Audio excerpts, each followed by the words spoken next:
Hey, hey, Michigan Maniacs. This is the Michigan Maniac Podcast, and I am your host, Adam Brewer. This is the big game pre-game little brother episode. It's hate week, everybody. It is hate week. This is the week we always love. It's one of the best rivalry games ever.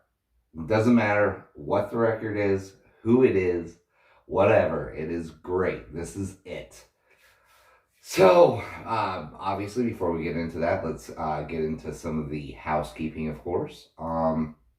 Guys, first of all, you have been doing a killer job with all the telling your friends, supporting the channel, really just supporting this program. It has been phenomenal. I'm starting to see some uptick in the YouTube channel. Fantastic. Thank you so much for that. The numbers in the podcast are climbing. You know our goal. We want around 500 downloads per episode just to get back to where I was before COVID took everything away from me. Guys, just thank you so much. And obviously, we're going to go back to that old promotion. So anybody who leaves a review and rates it on Apple Podcasts or the Michigan Maniac fan page will get a free sticker. I'm getting new ones, the Silent Majority stickers and the new logo stickers for the Michigan Maniac podcast. All of it's coming out very soon. So Connor C., one of the guys who just rated and reviewed, thank you so much, on Apple Podcasts. Connor, if you're watching this or listening to this, please hit me up. Go to Instagram and DM me your name, a P.O. box, whatever address you want me to send this thing to, and I will send you a free sticker. All right, thank you so much for that, because it helps, guys. Every little bit of it helps to get in front of that and new audience, to help the algorithm to really notice me, whatever it is. Guys, keep doing it. And I mean, I'm on Twitter, I'm on IG, I'm on YouTube, I'm on Facebook fan page, all under the Michigan Maniacs podcast. You got to type it out all the way. For some reason, if you don't, YouTube can't find it. And yeah, I think YouTube's the only one with a problem. But please go there. Please support the program. Like I said, every week you're going to get the big game pregame, the Ask Me Anything episode. So big game pregame on Tuesdays, and that'll be on YouTube as well. And then on Thursday, the Ask Me Anything and what either annoys me on Instagram or what I find on Instagram that I like. And then on Saturday, you will get the reaction episode of that game, and that will also be on YouTube. So guys, I'm doing the best I can to get this business back and to really keep moving. So I can't wait. It's going to be awesome. So let's get into this, right? So it's little brother. It's hate week. It is the fight for Paul Bunyan. It is so many great things, right? I don't even know. After last week's game, I'm renewed, it feels like. I feel like the world is our oyster. Our team looks refreshed. It looks eased. It doesn't look stressed. They all look like they love Joe Milton. I know one of my favorite dead horse subjects to beat, and I beat it like beat my meat, is Shea Patterson. I'll tell you, there's something that came out, and I'll talk probably more about this in the Ask Me Anything episode, but just to touch on it, because I'm going to give a little review of how both of our weeks went, right? Little brother and us. When you've got Bench Mason, who I think is a knucklehead, who I think is, just absolute knuckle dragger in the best way possible, obviously, right? Best way possible, because you can't be a dummy and go to Michigan. I think if you point out a locker, there's no locker that head can't dent. Just be honest. He just can't dent. He can dent a brick wall, right, with that big old thick forehead. But when he says that at beginning of the game, he does a speech telling Joe Milton that this is his night and that they're going to do everything they can possibly do to make his night great. Everything in their power. They've never done that for Shea Patterson. Never, not once did they do that for Shea Patterson. The tweets, if you ever follow any of these kids on Instagram, Twitter, whatever, you'll notice none of the tweets over the last couple years when Shea Patterson was ever positive, hey, bro, we'll get blah, blah, blah. None of it. But you can just tell that they love Joe Milton because there's been a ton of pro Joe Milton tweets even before the season was canceled or whatever, going into the supposed battle for the quarterback between McCaffrey and Milton. They love this kid. And why wouldn't you? Like Ben Schmason said in an interview, he's the last one. He's the first one in, last one out. He's still watching tape when everybody else is leaving. How can you not fight hard for a man who's doing that? You know he's going to be prepared, just like Ben said. They know when that ball is snapped, that he's going to know exactly what's going on. And I don't know how you can blame him for it. It's great. I love to see this team lighter, happier, all together. I mean, they talk about how in sync they are and how they've all bonded. And even through COVID, they found a way to bond. It's just fantastic. It's phenomenal. I'm so excited. I am so excited about this season right now. Okay, so obviously we all saw what happened, what we did, right? We killed Minnesota. Joe and the offense looked phenomenal. And if you do anything like I do over Sunday morning, or actually Sunday all day, Sunday is depressing because all you want to do is like you're searching, you're scrimping through the YouTube, through anything, the YouTube. I sound like my dad, just to find anything you possibly can to look at hear the reaction to what the nation's saying about how great Michigan is, right? How great we did, just to see even highlights. You just can't wait. It's like a thirsty man looking for just a little drink of water. And so we did great. Obviously, we need to shore up that run defense. Now, granted, yeah, if Minnesota's going to take an extra 10 to 15 minutes more than us in time of possession when they're down by double digits most of the game, I guess go ahead. I mean, the defense, let them do it. But I would like just to see them do more 3 and outs. Just, other than, and then, cornerbacks and stuff like that. But we'll get into that a little bit later. I want to go over more what I saw with Michigan State and Rutgers. The 7 turnovers were huge for Rutgers to pull that game off. Because if they didn't, if the turnovers was even just like the 2 interceptions that Rocky Lombardi had, I think Michigan State would have won that game. I think they would have won that game because I think the numbers support that. I mean, let's just get into it. Rocky Lombardi, he went 31 for 43. He tossed the rock 43 times for 319 yards passing, 3 touchdowns, and 2 interceptions. That's not a bad day for that kid. That's not a bad day. He reminds me more of Rocky Dennis, if you know what I mean in the mask, than he does of Rocky Balboa. But still, I don't think he's anything to be scared of.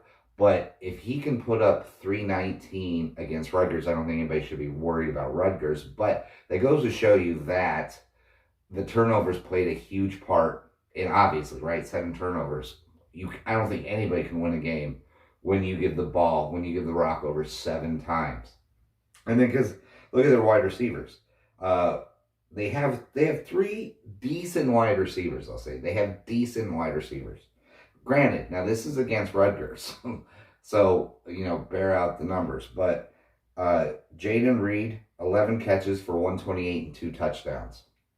That's not a bad day. That's a pretty impressive day. It's against Rutgers, but still, 11 catches, over 120 yards receiving, and 2 touchdowns. Pretty decent day. And then you got Jalen Naylor, 6 for 84 and 1 touchdown. And then they have some white kid, Matt Dotson. I don't know if he's great or not. He looks like a dork, but he got 5 for 50, 0 touchdowns. Um, I don't think against our defense they're going to even see numbers like this, because I really do believe our defensive line, one thing they're going to do is get pressure. They may not be great at run defense yet, but what they do great, and what we saw with 5 sacks against a much better Minnesota team than Rutgers. Rutgers just got their first conference win since 2017, and Minnesota went 11-2. Granted, they lost some people, 2 people from their offensive line for COVID, blah, blah, whatever. But still, 5 sacks. Okay, 5 sacks. We made Tanner Morgan uncomfortable. I mean, that kid was constantly, he had one of the best completion percentages, and I think in the big history, you know what I mean? The B1G's history, or right up there. But we made him uncomfortable. Now, if we can make Tanner Morgan uncomfortable, and his helicopter mom's still probably pissed, yelling at the B1G for why we let her little Tanner get tossed around as much as he did. And I think that's pretty unfair. I mean, the poor helicopter mom doesn't know what to do when Tanner isn't getting his way. But now we got to deal with old Rocky Lombardi. They don't have a great running game. I mean, they have 2 running backs, Jordan Simmons and Connor Haywood. Now, Connor Haywood, I believe his dad is old Ironhead Haywood. Nowhere near as big as his dad. I mean, he's like 6'2", 230, pretty big kid, but he doesn't have the skills. He's not like Ibrahim. Ibrahim runs aggressive and angry. I think Hayward just runs into a wall. I mean, I don't even think he knows where holes are. Like, the offensive line can open him up, and he can't find him because he rushed 7 times for 18 yards against Rutgers, right? I want that to be understood. He rushed 7 times for 18 yards against Rutgers. Yes. And then the leader, this guy is something to deal with, I'll tell you right now. The leading running back, Jordan Simmons, okay? 14 rushes. 14. 43 yards against Rutgers. 43 yards against Rutgers. I don't know what to tell you, but not impressive. 11 for 128, impressive. 319 yards, impressive. Granted, still Rutgers, but still decent, right? You can be impressed by that. 7 for 18 and 14 for 43, not impressive. So our run defense is probably not going to be tested a lot this week. It's just not. These are garbage. These running backs, they're like the blind. Okay, they have no idea what they're doing out there.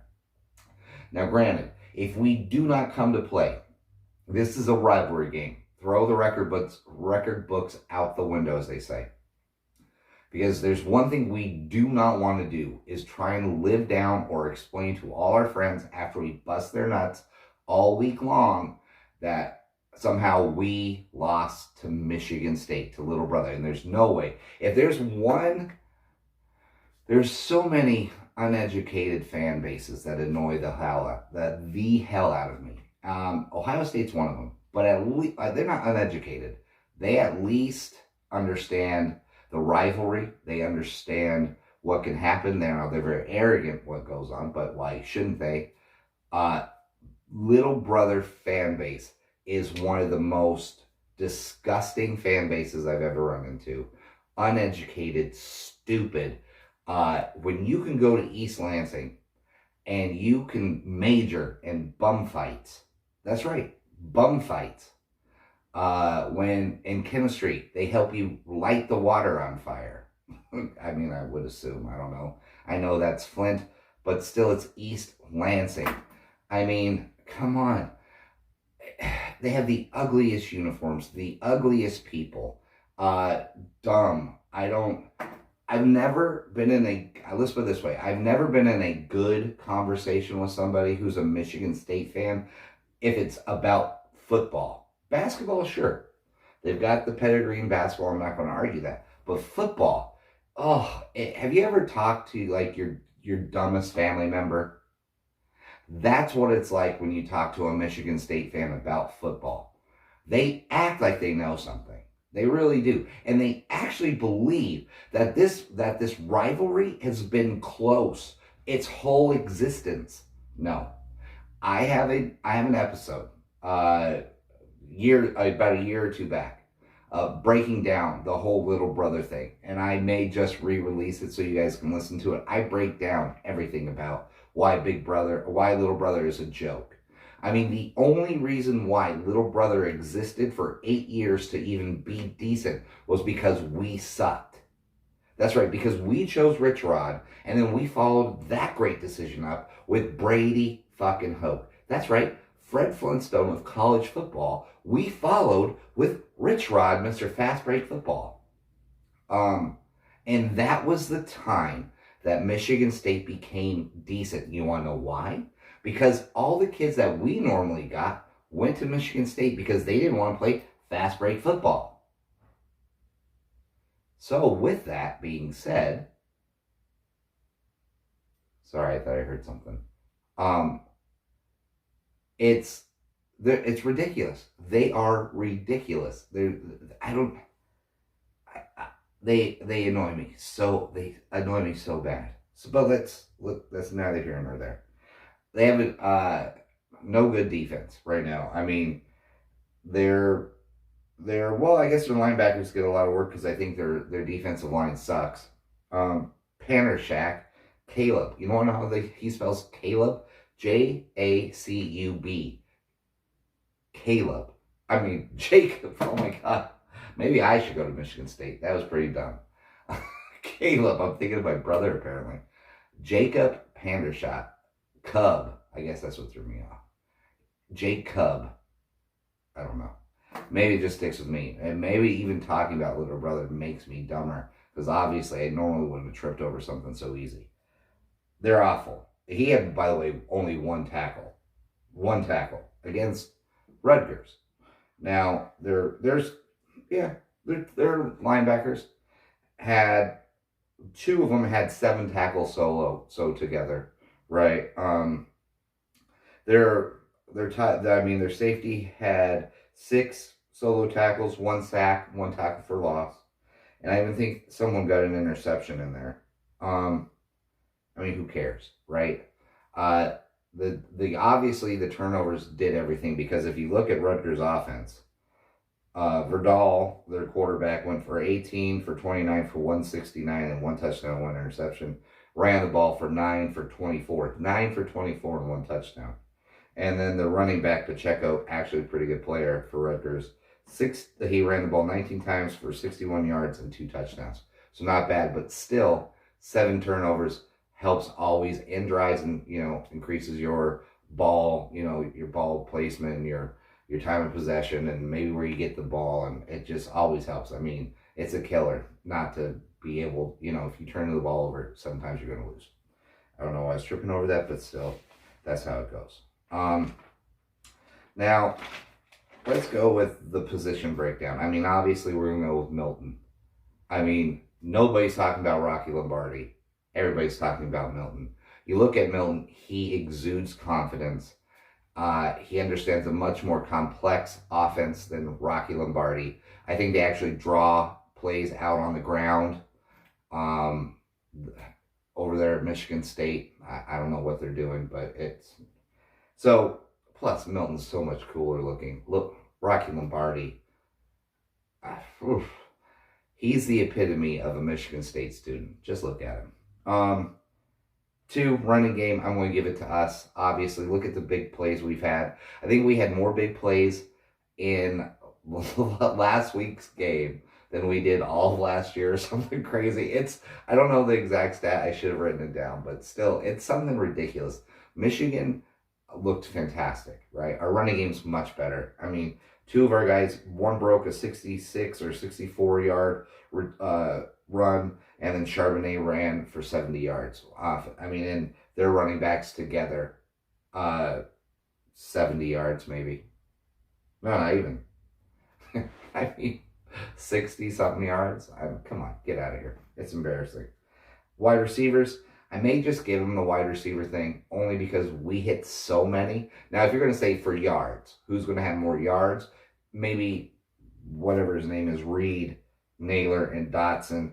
They could do. They'll be all right. I mean, I'm sure they're not going to look great, but if we can slow down Bateman, who had 100 yards, of course, but didn't get into the end zone. Ottman Bell only had only one reception. Uh, I think with Daxton Hill back, he's supposed to be back for next week. If he doesn't get hurt again, having him for the whole game will shut them down even more. They don't really have a deep threat who's scary. You know what? Screw that. I'm not even going to give them wide receivers. I'm moving it over. We're taking wide receivers. We're taking tight ends. They didn't even throw to the tight end in that game, so I don't even know if they have one on the team, and I'm not even going to waste my time to actually pull up the roster to see who they have at tight end. What am I, an idiot? And then offensive line, I'm giving it to us because a little stat I just found out. We have the number one, tied with Wisconsin, pass blocking efficiency in college football. Tied with Wisconsin. Michigan State's 12th. So 1 to 12, we win. O-line, but plus we just have better athletes. That's why they're always little brother, and we're Michigan. That's the whole reason. I mean, just take a look at the head-to-head.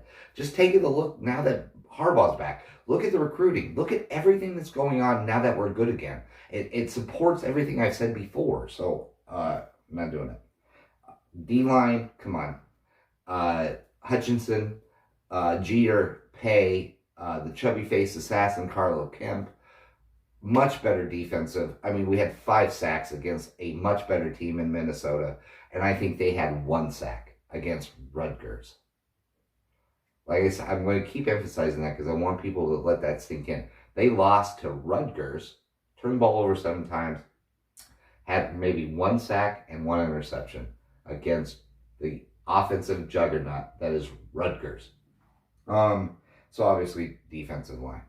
Our cornerbacks need still some work just because they're new, right? Vincent Gray, some people may say, did not have a very impressive outing against Minnesota. However, Jamon Green definitely kicked ass. So come on, I'm not going to give Michigan State anything. I'm giving 0 credit. We're going cornerbacks, Michigan. I mean, if there's some little brother, what am I talking about? Michigan State fans watch this. I don't even if they know how to use YouTube, or even know, do they still have smartphones? Are they able to have smartphones? All right, I would assume the majority of Michigan State fans still use the flip phone, or maybe that 1980s brick thing. I don't know, but I'm sure they can't figure out a Fold 2 or a Note or the iPhone 12 or something. That would be impossible to ask. So they're not going to get on me anyway, so I don't really care. Safeties, boom. They've got a pretty decent safety in Trey Person. I mean, 6 solo tackles, 1 sack, and 1 tackle for loss. That's not bad for a day for a safety. Once again, it was for Rutgers. I mean, they had 4 quarterback hurries. Okay, that's nice. You get 4 quarterback hurries. We get 5 sacks.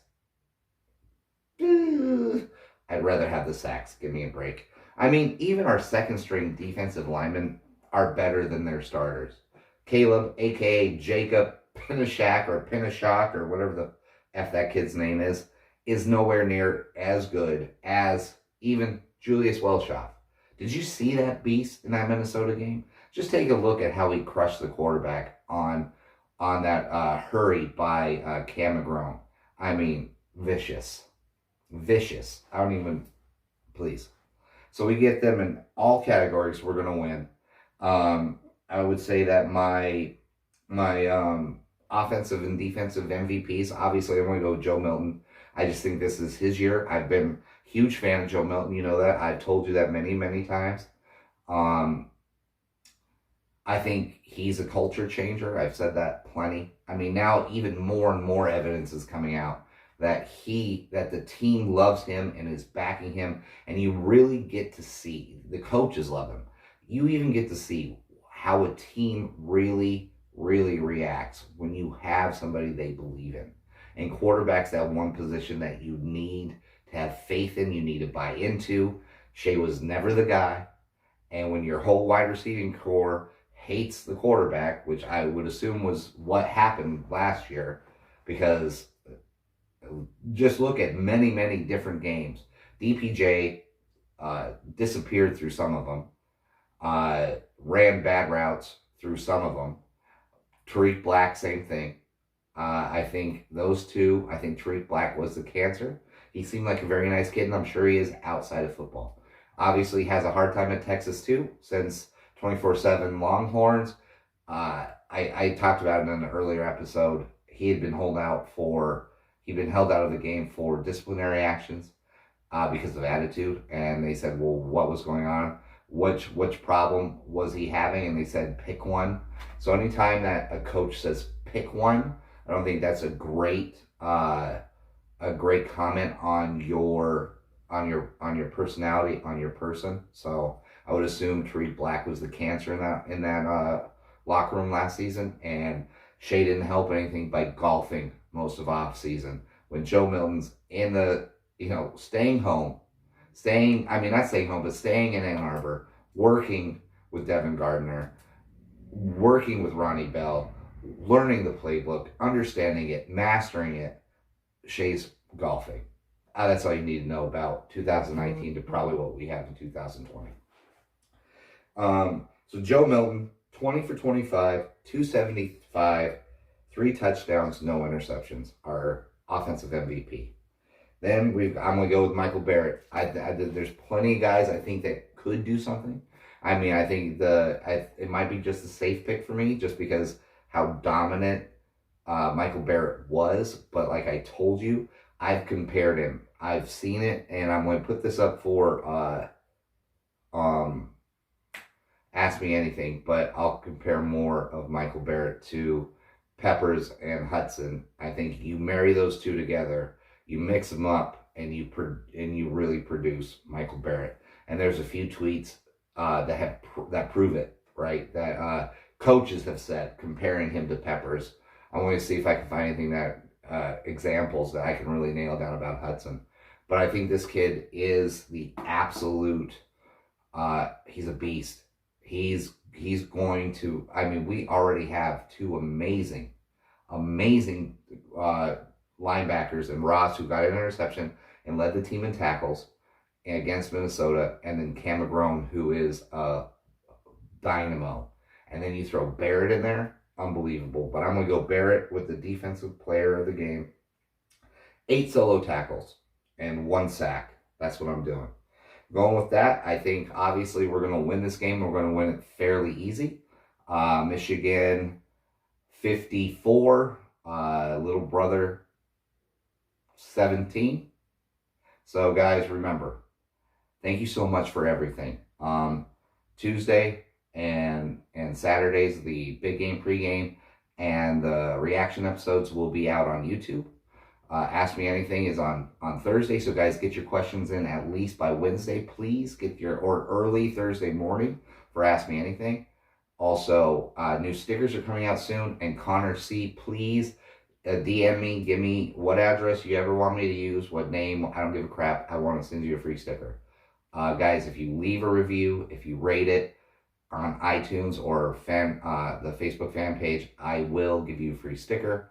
Guys, it is great. It is great to be a Michigan Wolverine. It is great. This could be the most exciting season that we've had in a very, very long time. Oh yeah, and before I go, check out all my social media. Twitter, YouTube, IG, the Facebook, all of it under the Michigan Maniac Podcast. And remember, guys, it is great to be a Michigan Wolverine. And always and forever, guys, go blue.